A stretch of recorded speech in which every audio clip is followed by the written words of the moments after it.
I never would have imagined in a million years that I would have been able to turn something horrific into trying to make it better. Last year in the United States, we lost over 72,000 people to overdose.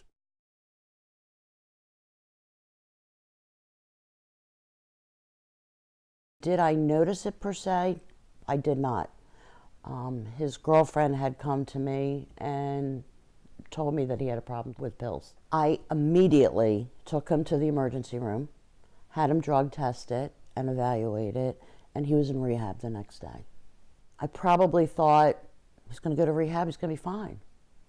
I had no idea rehab was the revolving door that it is. And his first journey with rehab, he did get thrown out. He was only there for a couple of days. The second time he went to rehab, we sent him to Florida. He was at Ambrosia. He also got thrown out at like 29 days. After that escapade, Brendan started to get in trouble with the law.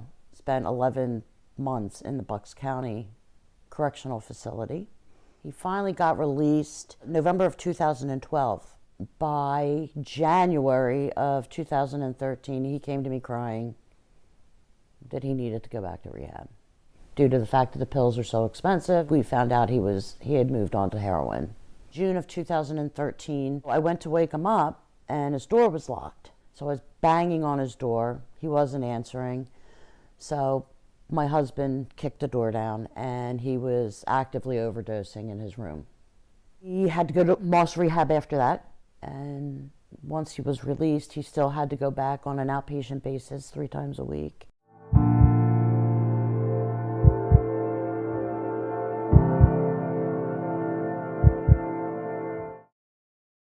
Around 8:30 or 9 o'clock, my sister called me and she said, "Jackie, I can't get a hold of Brendan. He's not answering his phone." So I got in my car and I drove past the hotel and there was no hoopla there. So I just said, "There's nothing going on." And the hotel wouldn't go check the room until 11 o'clock when he had to leave.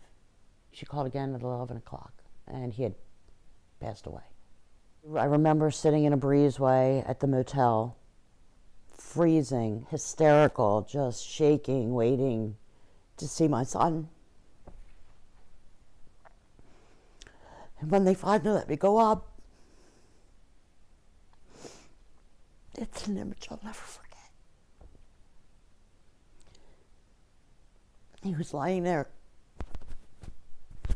from neck to foot, covered in a plastic bag. I guess in hindsight it was a body bag. And there was a little bit of blood on his nose, and I don't know what happens to people when they die. And I said, "Is that from him using?" And they said they just missed it from cleaning up his body. But I just remember yelling there at him, his body cold, covered in a cold plastic bag.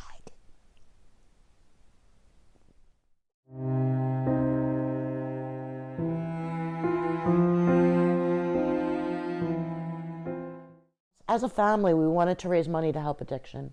I was blessed to be able to place people and fund them for a couple of weeks to get on their feet into recovery houses. I met John and Rachel Mackin through all of my work with the addiction community, and they have dedicated their lives to helping others. It warms my heart to say that they opened one in my son's name, Brendan's Place.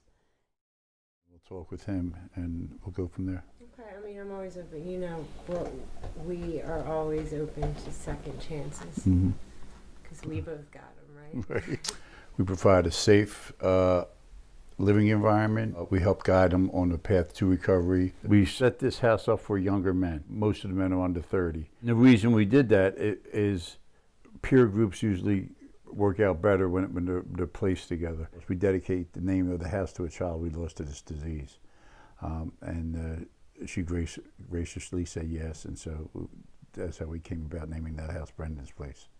When I started, after I lost my daughter, I knew that this was the path that God wanted me to take.